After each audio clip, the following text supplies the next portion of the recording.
Easy ನೋಡು ಇದ್ದು ಜೈಸಿ ನೋಡು ಎಂಬ ಗಾದೆಮಾತು ಜೀವನದಲ್ಲಿ ಜಾಣ್ಮೆಯ ಮಹತ್ವವನ್ನು ಒತ್ತಿ ಹೇಳುತ್ತದೆ. ಇದರ ವಿಸ್ತರಣೆ ಹೀಗಿದೆ. ಈಸಿ ನೋಡು. ಇದರರ್ಥ ಯಾವುದೇ ಕೆಲಸವನ್ನು ಸುಲಭವಾಗಿ ಪರಿಗಣಿಸಬೇಡಿ. ಪ್ರತಿ ಕೆಲಸಕ್ಕೂ ತನ್ನದೇ ಆದ ಸವಾಲುಗಳಿರುತ್ತವೆ. ಮೇಲ್ನೋಟಕ್ಕೆ ಸುಲಭವಾಗಿ ಕಾಣುವ ಕೆಲಸಗಳು ಆಳವಾದ ಪರಿಶೀಲನೆಗೆ ಅರ್ಹವಾಗಿರುತ್ತವೆ. ಇದ್ದು ಜಯಿಸಿ ನೋಡು. ಇದರರ್ಥ ಯಾವುದೇ ಪರಿಸ್ಥಿತಿಯ ಸತ್ಯಾಸತ್ಯತೆಯನ್ನು ತಿಳಿದುಕೊಳ್ಳಿ. ಕೇವಲ ಮೇಲ್ನೋಟಕ್ಕೆ ಕಾಣುವ ವಿಷಯಗಳನ್ನು ನಂಬಬೇಡಿ.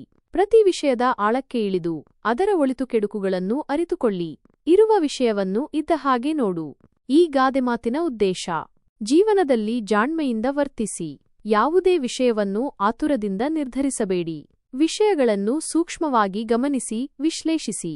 ಸತ್ಯಾಸತ್ಯತೆಯನ್ನು ತಿಳಿದುಕೊಂಡ ನಂತರವೇ ನಿರ್ಧಾರಗಳನ್ನು ತೆಗೆದುಕೊಳ್ಳಿ. ಕಷ್ಟದ ಪರಿಸ್ಥಿತಿಯಲ್ಲಿ ಧೃತಿಗೆಡದೆ ಎದುರಿಸುವ ಛಲ ಇರಲಿ. ಉದಾಹರಣೆ: ಒಬ್ಬ ವ್ಯಕ್ತಿ ಸುಲಭವಾಗಿ ಹಣ ಸಂಪಾದಿಸುವ ಯೋಜನೆಗೆ ಆಕರ್ಷಿತನಾಗುತ್ತಾನೆ.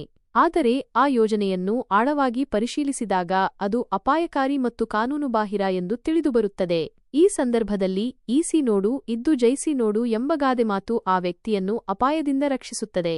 ಈ ಗಾದೆಮಾತು ಜೀವನದ ಪ್ರತಿಯೊಂದು ಸಂದರ್ಭಕ್ಕೂ ಅನ್ವಯಿಸುತ್ತದೆ.